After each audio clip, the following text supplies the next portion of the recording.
ahead for delimitation, it will affect Tamil Nadu and southern part of India.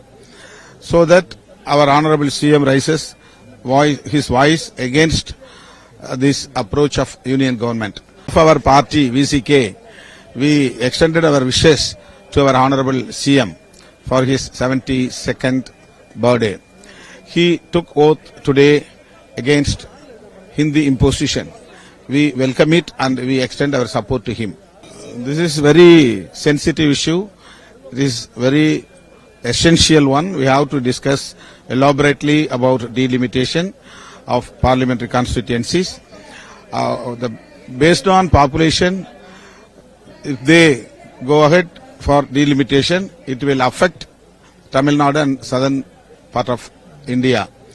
So that our Honorable CM raises his voice against this approach of Union government.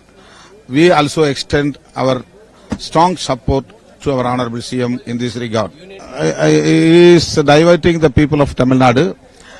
Definitely it will affect not only Tamil Nadu, all states of southern part of our country.